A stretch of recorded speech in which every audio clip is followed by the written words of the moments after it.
and welcome to the LV Home Experts Radio Show, where we talk about real estate and financing. Today is July 27th, right? Oh, 28th.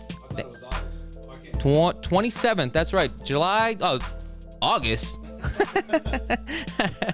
July 28th. So today, we got a special guest here today, but I want to introduce you to my right-hand man, the guru of all financing. That is right, Dan French with Guaranteed Rate. What's going on, Dan? Can't hear me. I could hear you. Oh, you know what it is? What? Because you keep sitting on that side. I knew it. I was like, I can't hear me. Yeah.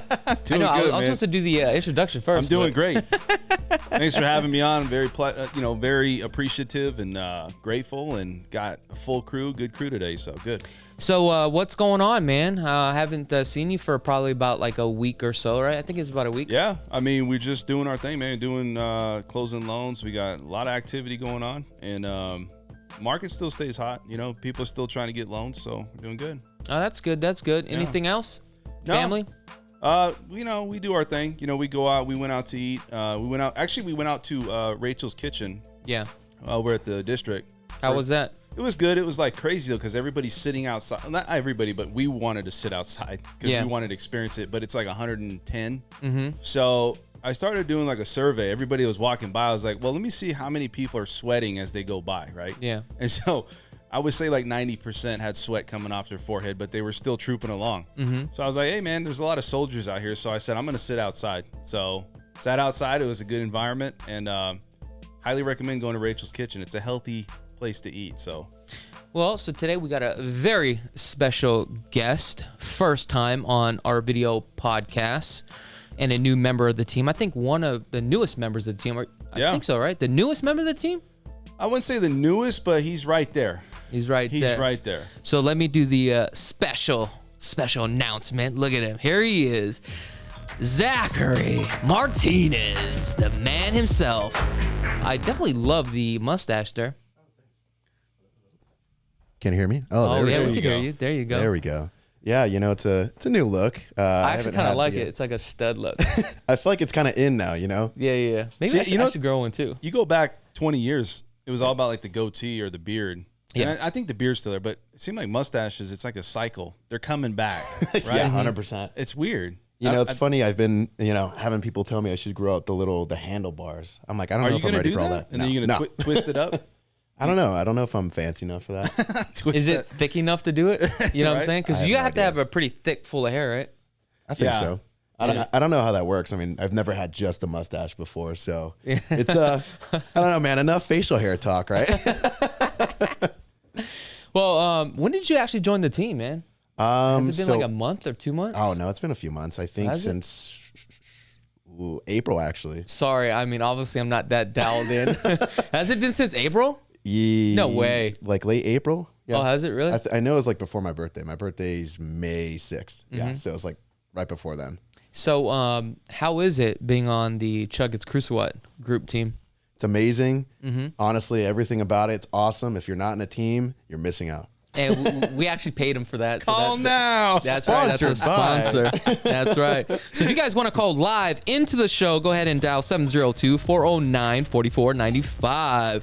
So guys, what's going on? Any news going on around the world? What's up? There's a lot of things going on. There's some crazy stuff going on in Vegas. I mean, but there always is. But we'll talk about what's going on. Allegiant Stadium's going to have a soccer game. Mm-hmm. I don't know. Yeah, I saw that. You don't know if you're dialed into that, but we're starting to become a big city because now they got the signs. Yeah. They got the arrows going down I-15, and it's like, hey, plan your place and plan your destination or your travel before you get to the event. And they're starting to put those signs up. But they got a big soccer event going on, Gold Cup, and I think it's America, Qatar. And then you got Mexico, and I forgot the other team. But yeah, I mean they're here, and that's over at the Allegiant Stadium. So see what happens on Sunday's the Gold Cup. So that's cool. Well, talking about that, I know that Caesar's Palace just got a new dome for the Saints, right? Did you guys hear about that? That's kind of cool. Caesar's Palace did? Yeah. So basically, the Saints, their new dome is actually called, I think it's called Caesar's Palace Stadium, and they're like redoing it. Cool. It's pretty dope. But you figure that should be here, right? Yeah. Versus over there, but I guess it doesn't matter because we already have a stadium. We got a nice stadium. And we just keep growing, man. But we know that this Wednesday, actually today, the 10-year Treasury yields, right, is actually lower. Yeah. Which is kind of crazy because it seems like the 30-year bond, right, everything just keeps dropping from 3.5 basis points down to 1.89, and the 10-year Treasury bond from 4.1 basis points down to 1.3. Mm-hmm. What's your thoughts on that, man? I think the economy is going or recovering slower than they probably anticipated. We talk about the Fed because I think what's happening is they're not seeing the data that they're looking for. Yeah. They're going to keep continuing to do things. It's steady as we go, and rates did come down. Yeah, and we'll talk about that a little bit. But I think it's just a big thing of, hey, we're going to have a meeting. We're going to see what's going on, and is it going to continue? And from what it looks like, it's going to continue. And a 2-year note yield actually from 0.204 down to 0.194. So the crazy thing about this is that I know that they're going to have their Fed's funds meeting today, but like I said, you said that you're going to go over this later on today. However, this is what I don't understand. You're buying Treasury bonds. Like, would you tie up your money, $1 million, on a Treasury bond for 10 years for 1.235%? Yeah, I would, because why? There's no money, dude. Well, let me explain. If you had $10 million, this is not an investment where you're looking at a short-term basis to make money. Yeah, you're planting your money to say, hey, look, I'm going to put it into a place where I can store it, still maybe get a small margin of profit, but it isn't going to be those rocket profit and margins that you see like going through stocks or something else. So yeah, I would definitely put my money in there if I don't have confidence in the economy. Look, I mean, if you had trillions of dollars, this would actually make sense because it's backed up by, the US dollar, the bonds obviously. But if you only have $100,000, that's not going to make and break you, and you're not going to get paid out for 10 years. The safest probably, look, everybody uses us. We know the petrodollar, but they use the treasuries, U.S. dollars, U.S. backing treasuries. Those are strong as can be. So if you put your money into treasuries for the U.S. government, it's not saying it's good as gold, but it's going to be there, because people have confidence in it, and it all comes down to that.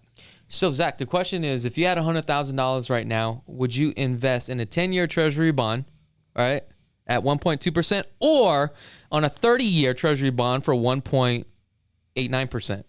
Or would you invest that in real estate? That's the question. Now, me personally, I would go real estate because that's what I know more about. Okay. The question or the answer would be, how about I split it up as many ways as I can so I don't put all my eggs in one basket? Maybe put some in real estate and put some in treasuries, put some in bonds if you want to play the stock market.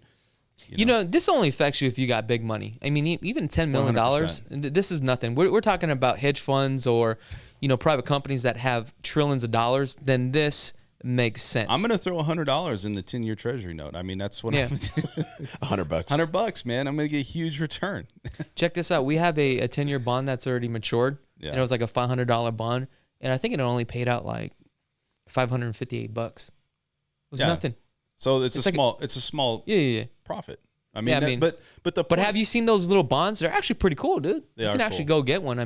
I think the point is that it's moving money. Yeah. It's the flow of money and just how it all flows and how people utilize systems and utilize things at their fingertips. And we're talking about big investors. We're not talking about like us that got, thousands and, hundreds of thousands, whatever. We don't have that type of money to really invest that was going to make a difference, where these guys are just moving large amounts of money. Yeah. Now, obviously, this information does impact us in a way. You want to explain how that impacts the mortgage industry and how that rolls over to the consumer? Because this is important. Well, these are things that we need to look at. You know what I'm saying? No, it's true. But I think it impacts the consumer because as the cost of goods and services go up, when you look at inflation and you look at if they raise the Fed's fund rate or they raise the cost on extending credit on the short-term bond, then that could affect you financially on a monthly basis.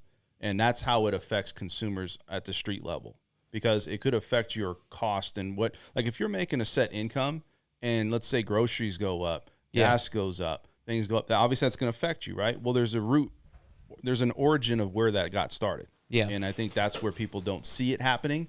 And it slowly transitions to that point, and then all of a sudden it's too late, and you're like, wait a second. So, yes, it will affect everybody. at the consumer level for sure. According to the Clark County, Nevada COVID-19 update, the mandate requires masks back in Nevada. Governor Sisolak actually issues starting. Oh, that's fun. That's right. Starting effectively 12:01 p.m. on Friday. Basically, everybody has to wear a mask indoors, even casinos. Oh, just indoors, or I think it's high volume areas. Yeah. okay. It's not. I don't know if you go to like a restaurant or like one of those walk-in restaurants or something, and I don't know if they're gonna sit there and be like, put a mask. I mean, I think it's gonna come to this. I told you guys. I told people last week. I did. I said, look, here's the starting. Saw it coming. Here's the starting point. Once you start to get some type of news out there that this stuff's starting to increase, it's starting to spread. It's a matter of time before the whole thing is going to start to open up, where everybody's going to have to start wearing masks again. So since you predicted this, I question. I mean, do you think they're going to start bringing back like rules on like capacity and stuff, or do you think it's just like social distancing? How's that going to work? I mean, because obviously I had this discussion with a friend earlier this week. I think it's the mask situation first, then we'll see what happens. Right. Yeah. Because I mean, I have friends that work in like, clubs and bars and stuff, and they're thinking like, oh man, are they going to bring back social distancing? Yeah. It's going to be like, we're going back in time, Mask use now would be mandated for all, regardless of the vaccine status. So doesn't even matter if you're vaccinated, you're still wearing a mask. Yeah. And they're saying, they're trying to pass. Obviously, I think a lot of people see the government, and Biden's trying to say if you work for the government that you're going to have to get a shot. They're starting to say if you want to go to work at a lot of places, you have to get a shot or recommendation for a shot. I mean, they're really starting to strong arm that situation, I think, and for me, I think it's going to be like how far this thing spreads and does it really get out of control again? Because we don't know. I don't know the answer, but it's like the data or the information you start to see over the next few days or few weeks, that'll determine if you start to see things starting to go crazy, matter of time. Well, according to the CDC, recommends that everybody, including a fully vaccinated individual, wears a mask in public indoor settings.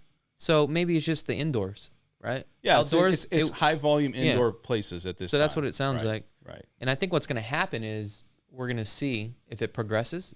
If it progresses, then you're wearing that shit outside. Oh. Yeah, that's what happened last time, because it started just, hey, wear masks inside, and then they went, okay. No, did we have to wear masks outside? I thought it was just. I don't remember. I think if it was an outdoor type of event where there was a lot of people, it's gatherings. They were looking at 6 or more the gathering. Even if you're at a restaurant, let's say you're outside, you would have to have it. I mean, anywhere you go where there's a lot of people where it can be, passed along. But I knew it was a matter of time because the news kept showing it, kept saying it, increasing. And, I got people that I know. One of my friends, he's a guy that was like, you know what, I'm not going to get it. I just don't want to get the vaccine. And he got it. He thought he got it last year. Then he got it, and he's like, man, it's no joke. He said he woke up in a pool of sweat. Oh, man. And, he like all the symptoms and stuff. So it's no joke. Dude, that must have been scary. I think it's scary. I think it's also too like, he was like, man, it's like a really bad situation. Like his fever levels, he said, were really bad. And it affects everybody different. But he said this is what happened to him. So anything else going on around here, guys? Moratorium's going to end. And at the end of this month? At the end of this month. And so everybody out there that thinks they're going to push it down another month, I think the news would have already came out. Hopefully everybody's making their plans, and we'll see how that affects this housing market. Everybody thinks it's going to make a huge change here. I don't know. I don't think so. Yeah, it's kind of weird. I mean, I'm hearing a mix of things. Like I get people that they're like, oh yeah, we're going to wait for the moratorium because then all these houses are going to come and then all these foreclosures. And then it's like you get all these mixed opinions. And you have to think too, like the foreclosures, even if it did have a situation like that, we're probably looking 8-10 months, even maybe a year. Because there's a judicial process of getting these people. It's not like you can just kick them out tomorrow. It's not like just at a flip of a switch. So there's Vegas isn't going to go on sale even if it's 10% tomorrow. Home prices in Las Vegas were up 15.5% from year to year in May, compared with a national gain of 16.6 nationwide, according to reports. I mean, that's pretty high, dude. Yeah. Damn. 15, almost 16%, dude. And we're not even like, that's a whole year. That's crazy. Yeah. It's wild. Dude, I guarantee by the end of this year, it's going to be anywhere from 13 to 18%, dude, by the time we're done with this thing. I don't see no correction coming. No, I mean, it's going to be a while, dude. Well, I was looking at some data. Yeah. And everybody's pitching, inventory's opening up, and it is across the country. Mm-hmm. But I think it depends on the location. Like it can't. Vegas doesn't follow the same suit. It's its own area, right? Its own sphere. Sure. It doesn't follow other trends in markets. And so you look at the market that we are in right now. Last 4 months, it's right around 3,000 homes that are average on the market to sell. Yeah. And that's just not a lot. So I mean, if it didn't increase drastically last month, what makes you think it's going to increase in July? And the crazy thing about it, even rents have gone up pretty dramatically right now. And I also have clients that I send referrals out to other agents that just specialize in rental properties. Dude, they're having a hard time just to even get into rental properties. So what's going to happen now is that means your rent is about to increase. Oh, yeah. I mean, look, I got people calling me all the time. They just get these emails and say, again, it's just like the housing market, right? Yeah. It's a rental market scarcity now, you know? And they're looking at rents going, perfect time. Yep. Hey, email, your rent's up $150. Your rent's up $50, $100. Call me like, hey, what's going on with this? It's what they're doing. I mean, if you don't want that, somebody else is going to come in and swoop that up. Right. I mean, $50 is a lot of money. It is if you're on a budget. That's what I'm saying. Right? You know what I'm saying? If you're on an hourly, dude, it's hard, dude. Yeah. It'll start to stack up. And I know. There's nothing to rent either. I mean, inventory's been low, resale, but there's nothing to rent. So, I mean, I got friends too. I mean, obviously I'm young. I got friends looking to, move out and live, in an apartment or whatever. And then there's nothing. Like everything's booked up. So, I mean, that's an issue in its own right there. I think the average apartments right now is about 1,500, isn't it, across the valley? Well, seems about right. I think 2,500 square foot home or less is renting right now for about, I believe I looked at it was $1,888 a month.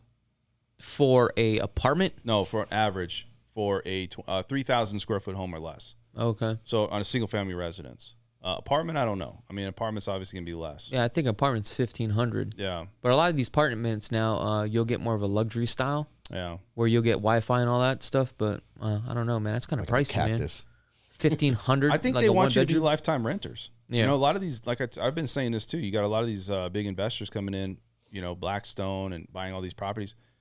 What if these properties get so high that the average person here after they get here can't afford the mortgage, so they're lifetime renters at that point, unless something changes.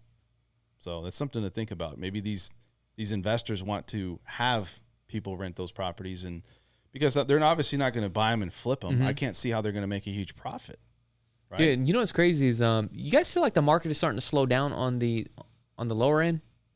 Or do you think it's like increasing? I was just talking about this, and I had somebody tell me, "Oh, prices are going down, right? Prices are going down because obviously I'm sending them properties, and they're seeing price decrease." Yeah, and they're not necessarily. I mean, yeah, it's slowing down a little bit. Maybe it's just overpriced. Right, that's what I'm saying. I think the issue with that, or the reason for that, is because the market has just been on such an upward trend to where the sellers can get $15,000, $20,000 more than what their home is actually worth. And then now that it's starting to, inventory's climbing a bit, they're going to have to start correcting and making those adjustments so they're actually at, what their home is worth. Yeah. So, I had to explain that to one of my clients earlier today, and they're like, oh, okay, makes sense. So, I mean, how do you explain that conversation? Like when they're looking at data and they're like, this doesn't make any sense. What's going on? Like, how do you educate your buyers?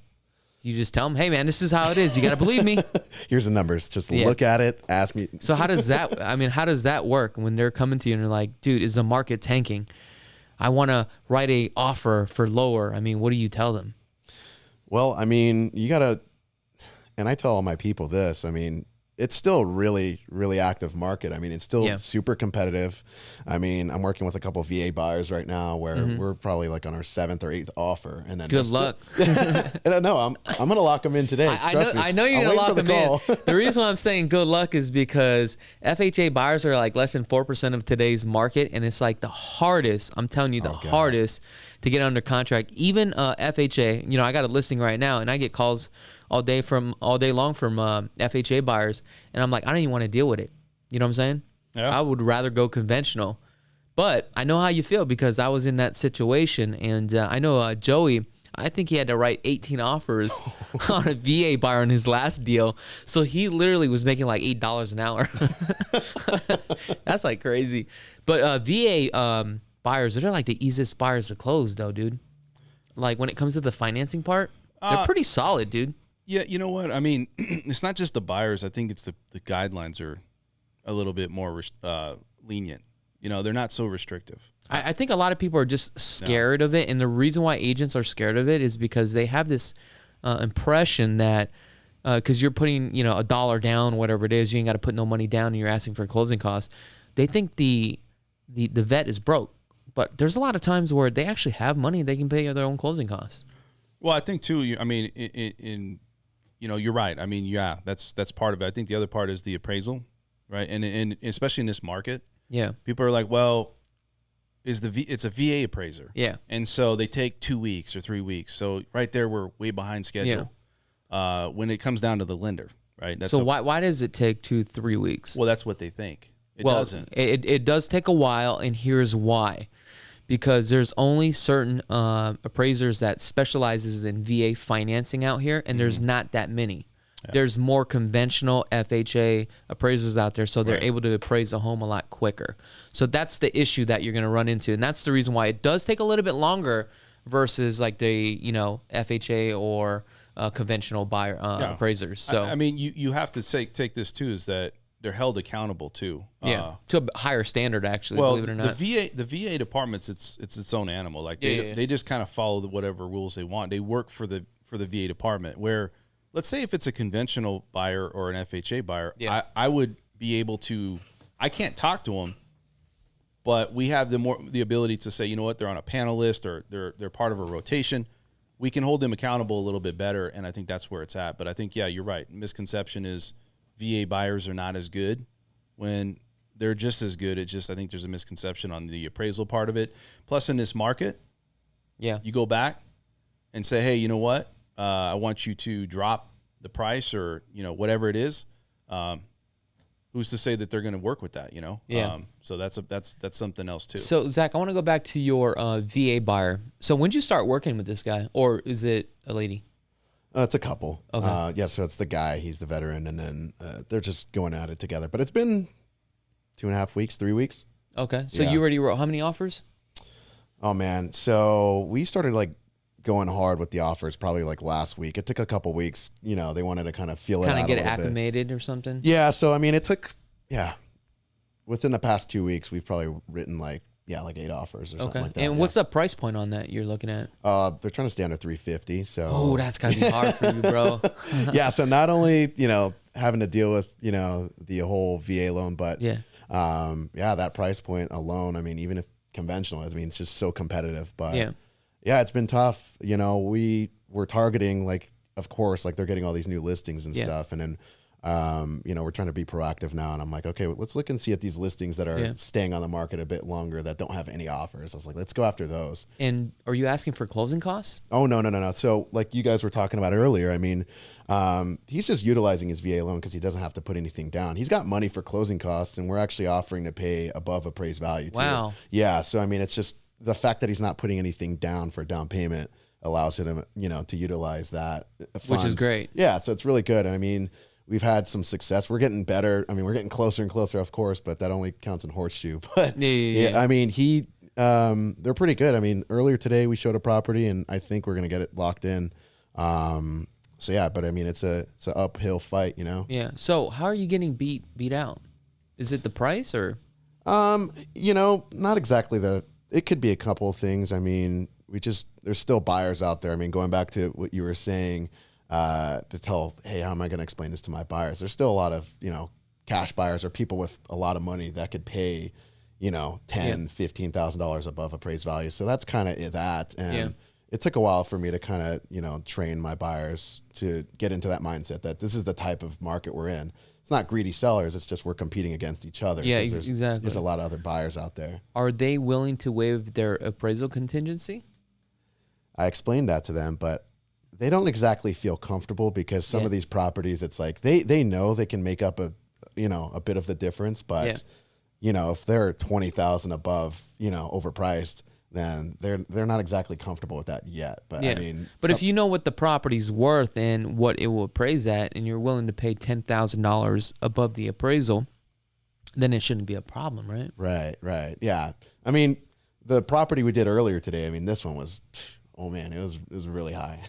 That's why it's been sitting on the market for a few weeks. Those are actually the good ones, dude. right? Yeah. Okay. Yeah. I mean, it was a beautiful house too. I mean, it's actually right down the street from my mom's place. It's pretty cool. I was like, oh, I haven't been here in a while. Wait, this place looks familiar. Oh, my mom's is right down the street. Okay. So yeah, really nice house. Really looking to lock this one in. Okay, so this last offer that you wrote, what was the seller's asking price? 349, 800. Okay, so 350 then, basically. What'd you guys write up the offer at? 355, and the sellers were just, the listing agent, he was adamant. He's like, look, we know it's overpriced, so we're not really looking for above list. We just want somebody that could make up that difference. Okay. Yeah. And what's the property going to appraise at? Oh man, we were looking at comps and probably 340. 340? Yeah, Oh, wow. So that's 15 grand above then, basically. yeah. So is your seller your buyer willing to come out with that or no? So we explained that it's probably not going to appraise, and he's like, "Well, first they said 5,000, and we sent in the offer. Yeah. They took their time signing, which you know you got to explain that there's a real big sense of urgency here, and then they took like a couple hours, and then 9 minutes. Like the listing agent called me and told me 9 minutes after we sent ours, they got another one identical. Yeah, you got to So, be fast yeah. in today's market, especially. Yeah, so back to the drawing board, and I bumped them up to 10. So they're at Okay. 10 right now. Okay, so they're willing to pay $10,000 above and also pay for their own closing costs. Is that correct? Yeah. Okay. Well, sounds like you could have a shot here. And what about your closing date? Let's talk about the closing. Is it a 35-day closing date or sooner? We're looking at 30 days, so we put the 28th. Oh, no, it was the 27th. We wrote the offer yesterday, so we're going to do the 27th. Obviously, it got pushed back a little because of the negotiation and stuff, but 30 days. And who's the lender you're working with? Elena Boland, wholesale mortgage. Man, why are you plugging her, man? We got a lender across the way here. Okay, look, here's the thing. I won't say her name I'm gonna or just the call- company. I messed up. I'm gonna call her after the show and see what she's doing. Here's the thing. It was my buyer's lender. They've known each other for a while, so I was like, look, Okay. you should. Hey, no, trust me. I had to talk. I'm like, Zach. you should have my boy Dan. Zach. He'll probably do a better job. What? Oh, dude. No, that's- never mind. Don't I'm say dropping that, it. dude. Oh. I gotta see get out how of it here. is, I gotta Zach. leave. Oh, damn. Never mind, guys. I'm a good person. I don't talk bad about anybody. Obviously, you did. Now it's recorded. Well, we can't go back and erase this. This is live. Oh man, too. my face is getting red. Look at that. No, I'm kidding. But it's all good. So it just sounds like basically, Oh, man, you obviously guys they got can me. pay their own closing costs. You can come up with some money. So I think the best recourse for you guys is just constantly write multiple offers and just hit it. You got to hit the ground running. I mean, at 350, it is very tough in today's market, man, especially with the median price point for a home right now across the valley is $395,000. Yeah. That's crazy. I remember when we were selling homes at $80,000. And man, we used to piece these deals together, bro. You are lucky right now. Yeah, well, when I started, I was just getting out of high school. I got licensed out of high school. So That's crazy, I dude. remember, it was I'm like so jealous of that, dude. I really am, dude. You're gonna be balling, dude. my mom paved the way for Well, me. listen. He's gonna be a baller, dude, by the time he's 30. Yeah. No, but let me say this. Yeah. I'm around the right people. That's This why. is going. No, tech. you are, dude. This is going tech. Yeah. So you need to go tech. I'm sure you will. Mm-hmm. But don't think that He's got the glasses for it's it. not going to be the same as like people still want to work with people. Like I'm Yeah. not going to sit here and say that, but real estate and lending is going to be completely different, I think, in 10 years. So it's just going to be a different, altogether different situation. Yeah. Well, it's just evolution, right? I mean, you look at how people did real estate 30 Well- years ago, right? Well, here's the difference. You go back 30, 40 years, right? It's gotten better, obviously, but it's not made a huge transition. I think because there's so much tech and there's so much money put into automation and getting everything online, especially now with COVID and all this stuff, I think you're going to see a bigger transition in a shorter window because it didn't happen overnight. Like before, it was a slower transition. Oh, yeah. You know, it was like you look at the 90s, you look at the 2000s, things were just kind of like, you know, going through its process. Right. And then all of a sudden, in the last 5 years, it just went from 0 to 100. I know. Well, yeah, I mean, the way technology is moving nowadays, it's like it's not doubling every year; it's growing exponentially. Right. Like, and it's just accelerating. It's on steroids. It's like next year, it's like, dude, at some point, man, you're just gonna have robots. The crazy thing about it is, it's like everything now is all automated. Everything is all online apps. What about for the older generations that don't know how to use that to set up appointments and stuff like that? You know what I'm saying? Like, what do they do? That's what we're here for. Well, I'm just talking about in general, like setting up appointments or just day-to-day life. You know what I'm saying? Well, I mean, look, I think a lot of people have issues, and there's a lot of people, not just older, just in general. I think people sometimes are just not tech savvy. It's not just the older generation. We're always willing to, like, we'll send, come see me, put in an application, but I don't know. Maybe it's the fact that they're just scared of the process, and sometimes maybe it pushes them out of the market. Yeah. I really feel like that sometimes. It's like, I don't want to go through that process.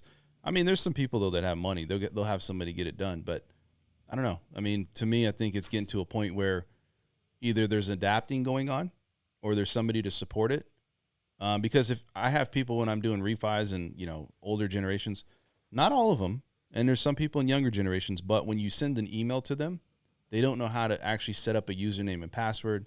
They don't know what they're looking for. So you have to take more time. They'll still get it done, but you got to be a little bit more patient. That's crazy. Unbelievable. All right, let's get into what's going on with the housing market. So if we take a look at the current active housing market right now, we actually have 3,031 properties currently listed on the market. The median list price across the valley is $495,000 at $232 a square foot. Now let's talk about what's under contract. We have a total of 1,045 properties under contract. The ones that are actually under contract, it's roughly about 2,000 square feet, 3 bedrooms, 2.5 bath, roughly about 425,000. Average days on the market right now is about 9 days.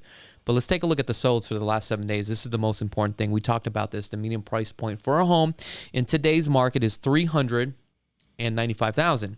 And that's when we did our last show, is at $395,000. Guess what it is today, folks? What is it? $411,000. Oh, pretty close.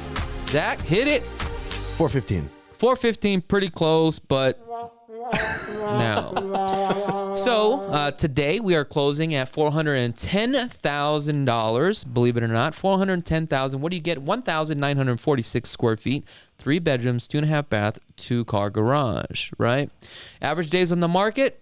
What is it? 14 days. 7 days. Wow. Crazy. 7 days. Wow. I was about to say that. You didn't Dude. give me a chance. Oh, sorry about that. I'm just kidding. But believe it or not, dude, I can't believe we went from $395 all the way up to $410. That's just crazy. And then if you add the $100,000 lot premium to SUMMERLIN, that's like what, $510,000? Oh, yeah. And that's not even, no, that's resale, not even including in new homes. You're starting off at $450. Some of these lot premiums is like unbelievable. You know what I'm saying? It just doesn't make any sense. And the wait list now, and here's the thing, at the end of the day, guys, look, you probably want to start looking at resale homes versus brand new homes, because if you're just on a laundry list of everybody else trying to get the same home, look, you're looking at the base price and you're thinking, hey, I can get this thing starting price at $350,000, which is great. I'm looking at the lot premium is $30,000, but now I got to wait for it to be released. A couple challenges that you're going to have here is, number one, by the time they draw your name, it's no longer $350,000. It may be $375,000. Also, that lot premium that was $30,000, $40,000, $50,000, you're probably going to be paying $10,000, $20,000, even $30,000 more.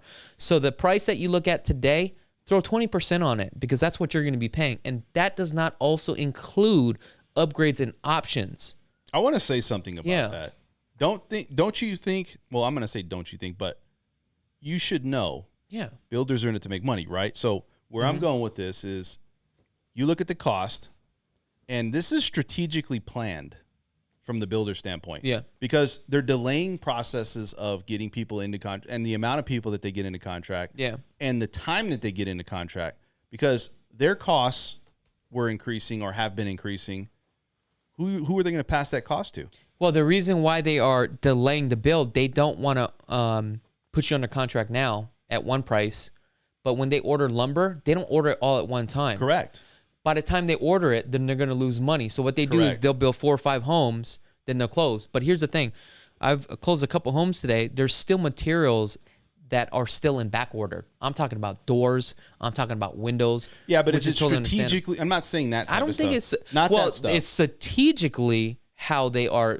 You're right on Structuring exactly, and they're the deal. basically leveling it out. So to- they're playing the flow exactly. of materials and supplies. so they can get maximum dollar. Yeah. Instead of somebody coming and saying, "I need a house today," they might say, "You know what? You can be on a waiting list for 3 months because we know that flow is going to give us that maximum opportunity." They're passing this cost to the consumer. They're just Crazy, playing the man. game, which is great. But here's the thing. Now the question is, I think now we really need to start looking at resale homes versus brand new homes. Brand new homes are great, but believe it or not, if you ain't got the money to buy a brand new home, and a lot of people think like I just need a couple bucks, you're really going to come out of pocket with a lot of money. Our market has to be to punch these new home builders in the mouth. Okay, we have to have a higher amount of inventory. Existing homes. We need about 6.5 months supply, right? I think that would pull them back a little bit because right now I feel that we don't have that obviously, but I think that's when you start to see builders start to retract because they're not the first option. And I think that's what, is that not true or is that true? No, I don't think that's true. And the reason why is because there's a lot of resale homes out there. I mean, we got 3,000 resale homes.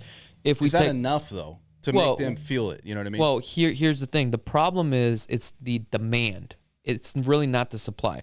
The demand which causes the supply to go down. And the reason why we have the demand, right, is because money printing, okay? And what happens is when you start having volatility, right, money printing and all this money out there, people are starting to realize things are getting more expensive. Now they are making adjustments. They can work from home. And now what they're doing is they're taking a look at their life and their situation. Where can we go? Now it becomes a migration pattern. That's why a lot of these people are migrating out here. So it's a combination of things, what I'm saying here. I get it. I'm just saying, like, you're saying the migration, they got money. So will we ever get to a point where the builder's held accountable? And I think that's where I'm saying, is there a balancing act where the builder says, you know what, we have competition like we used to have competition. Yeah. I don't see it because the driving migration of people come here and they got money. And so when they got money, they're going to keep that supply low because they're going to grab up anything that they can until it gets to that point. And I'm just throwing that number out. I think it's 6.5 months, but it gives them the ability to say, you know what, we have a higher competition. The builder can't just say, we're going to have $100,000 premium lots now. You know what I mean? Like, no one's going to buy them. No, I mean, and we're going to have, it's not like they're going to open up things, but I think it's going to help, you know, with prices. And if somebody does want to go buy a new home, they're not going to be gouged so much. They're not going to be strategically gouged so much. Well, hopefully the market tanks tomorrow. Everybody's winning. There's going to be a hell of a lot of losers, but there are going to be a few winners out there, dude. Yeah, but you know what, man? I'm going to say this. I do think we're going for a correction. You know, we talk about last year 7%, or next year is going to be 7% decrease, or where that's what it's still going to appreciate. So am I saying don't buy a home? No, I'm just saying it may not be the pace we're at this year, which is 14, 15%. But I don't see that it's just going to be, everything's going to be for sale because people aren't going to leave their home. Yeah. Especially when they already have a lower monthly mortgage payment. That's you know what I'm saying. Like, it's like, how low can you go at this point? I mean, are we going to correct? Absolutely. We are due for a correction. Now, we had the COVID, but I do think there's a correction going to happen. Is probably 2023 is when then once 2023 comes, you're going to sit right there again next year and you're going to say 2024. Well, 2025. This is always a moving part too, though. You know, like, you know, you look at it is. I mean, you think you know, but everybody else says, well, what do you think's this? And what's that? And what's rates going to do? I just see what I see for the next month. We go by a month-to-month basis on what's happening. It's hard to say 12 months from now, rates are going to be this and, you know, this market's going to go crazy. All right, well, I want to get into the financing with Dan. So what's going on with the financing, Dan? Yeah, so actually not much as far as transition. Today was a big day for the Fed. We just talked about the long-term bond. Yeah. And treasuries and hedge fund investors, big investors are looking to do that where they're putting their money into the bond market. We know the stock market wasn't doing well last week. And so you look at what's going on with consumer spending. Consumer spending for the last couple of months has been higher than inflation. And it's kind of weird because that's not really happened in 50 years, right? So you look at that situation. We do think inflation is going to continue to go up, but it's slowly going up, but it's going to starting retracting probably in October. So inflation to me, I think, is something that the Fed is looking at as always a barometer about what they're going to do. Are they going to keep spending bonds? That was the meeting today. Are they going to continue to do the same thing that they've been doing? And it looks like that they are. Now, the economy is recovering slowly. They're going to pump trillions of dollars back in the economy for consumer confidence. The variant, though, right? The Delta variant, that's a huge problem right now. And I think a lot of investors and people investing money, they don't want to invest money into riskier assets. So they're putting their money into the bond market right now. They're putting it into treasuries because they're wanting to see what's going to happen with this whole position with the Delta variant and how this new coronavirus is going to affect the economy. So you look at that part of it. You look at what's going on with the Fed and how they're looking at what's going to happen towards the end of the year with inflation. They think that inflation is going to continue to go up, but at some point in October or maybe later in the year, it's going to start to come back down. We can't have inflation keep going the direction it's going. It just can't happen that way. Now, everybody's like, well, prices are going up. Everybody can feel it. Everybody knows that inflation's a problem right now. Everybody can just see what's going on with the cost of gas, the cost of consumer spending, or the cost of goods and services. Everything's higher. So what you're saying is everything is pretty much the same. Nothing has really changed. Well, they want to change. They want to make a difference. They want to start tapering. I'm talking about as of right now. As of right now, they ain't doing nothing. Everything is just steady, just moving. It's like this. The data that comes out is what we do, would that have a positive or negative effect? And what they're doing now is showing that it's having a positive effect, but a very slow positive effect. The labor market is still needing to grow, right? Yeah. We're still low on the labor market. The economy is still, it's doing better, but it's still coming out. You look at a lot of the costs of goods and services. You look at a lot of the spending and things that's going on. You're seeing good positive data from all this. Yeah. You know, a lot of the inflation though is because the goods and services that were needed, we didn't have truck drivers, we didn't have employers to deliver those goods, right? And the things that we need on a daily basis. So obviously if the supply is low, the demand is high, the cost is high. So that means inflation has increased. So we're starting to see that kind of come back the other direction. So there's a lot of good data information out there, but it's just a very slow, gradual process. Now, if we segue to like what's going on in the lending process of where rates are at, rates are still hovering high 2s, low 3s. Okay. Not much there. Now that is the lowest we've seen though since February. And that's good news because now people that were in refinancing, what are you laughing at? Go ahead. I'm just people that want to refinance their home, now's the time to do it. Because guess what? Is it back why is it now a good time to refinance your home? People think that rates are going to continue to go higher. Yeah. And they may, right? Mm-hmm. So the Fed is unpredictable right now. The only thing we can predict is they're going to keep buying bonds, and there's no tapering. It's going to take for them to. Taper, I don't think they have a choice. They got to keep doing it. We have a choice. We had the choice back in 17 and 18, and the rates pull the plug. Well, the rates went up to 5%. That was more of a healthier market. The problem is they don't have a choice today. Why? Exactly. Because of what's going on with the virus and what's happened. Let's not blame it on the virus. It's because they're printing more money. If they pull the plug, this economy is done. Right. Well, again, this economy we know is a debt-based economy, so we know it has to have that. There's got to be a blend, but they are blending it with the inflation. They're looking at that. They're looking at how much mortgage-backed securities and bonds that they're purchasing. They're purchasing treasuries. So going back to the overall process of where rates are at, going back to what I was saying, rates, the reason I say right now is a good time to refinance is because rates were probably a quarter of a point higher, okay? Mm-hmm. Then they came back down. Stock market wasn't doing good. All of a sudden, they're putting the money in the bond market, right? Planting their money somewhere else. So rates did come back down a little bit. They're not back to historic lows as far as like the 2.5% that we saw, but they're still low. Now, if you look at what loans are in mortgages and some of the things that's going on that I see, we talked about second homes and investment properties, okay? Fannie Mae and Freddie Mac, they only want each entity or each, let's say, bank or direct lender selling them 7% of all the loans you get for second home and investment properties. Mm-hmm. Now, why are they doing that, right? Why is this happening? Because they're getting paranoid. Exactly. They're getting paranoid because they think that this in case the crash happens. It's the truth. CYA. It's the truth. Yeah. They're looking at saying, going, you know what? We don't want to put ourselves in the same position we did in 5, 6, and 7. Yeah. And so they're making it harder, and they're only going to take on so many more loans as far as second and investment properties. Now, who's going to take that risk? It's going to be the direct lender. For me, it would be Guarantee Rate or whoever it is. So if you can't sell it to them, now you're going to the secondary level, and now you're trying to find big hedge fund investors to buy these notes. What's wrong?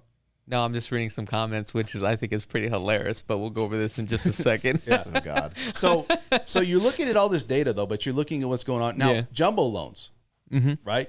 Jumbo loans are starting to open up, and you're like, well, wait a second.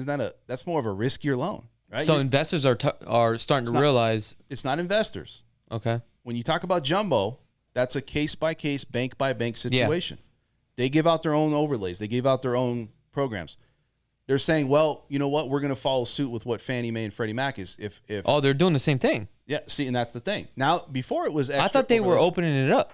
Well, they were tightening it up. Mm-hmm. Now they're opening it up. Okay. Why are they opening up? Because now they're saying, well, we feel like the economy's coming back, but also the risk is a little bit less. For instance, if you needed 2 years of tax returns, right? Let's say if you're a self-employed buyer. Yeah. If underwriting comes back and says you need only 1 year, only need 1 year. You don't need 2. Where before it was mandated. And then you're going through the process of getting all these documents and going through this, we need profit and loss statements, all these. You'll still have to show some evidence that the business hasn't like decreased or it's not dropping off. But what I'm looking at is there's a market in the jumbo market right now that's really starting to come into its own. And I think that banking institutions are starting to open up where it's going to make it easier. And we deal with a lot of buyers that are in the, 550, 600 plus range. I mean, a lot of our buyers are $1 million buyers. So that's going to support that.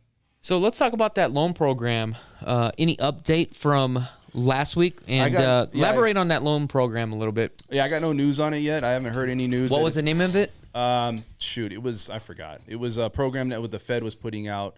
It was for the first responders program. Yeah. And it was for basically paramedics, teachers, paramedics, cops, anybody that was security guards. Security anybody. I'm just making that up. I don't know. No, it's not security guards, but it was something along those lines. No, it wasn't a security guard. What is it? The prison guards, I think, is what it was. Oh yeah, correction officers. Correction officers. Yeah. There it is. Correction officers. Anybody that's first responders, they are going to get an opportunity where they're going to get a house or potentially get a house with no down payment that mirrors VA loans. Damn, that's crazy. That's cool. So they're so no news on that. Nothing yet, but this takes time. You go going through legislation and going through Congress to pass these things. It's not like it just happens a week to week basis. It's like everybody's got to look at it, everybody's got to vote on it, and so it's probably going to be a process. Now, with all this jargon, I have no clue what the hell you're talking about, and I'm sure all the other viewers as well. So the main question is, what is interest rates doing today, and what is going on, basically? What are we closing at? Zach got it. Zach, I don't know. According to Spicy Noodles, it says the guy in the white shirt is thinking, did I really use a drink right now? Laugh out loud.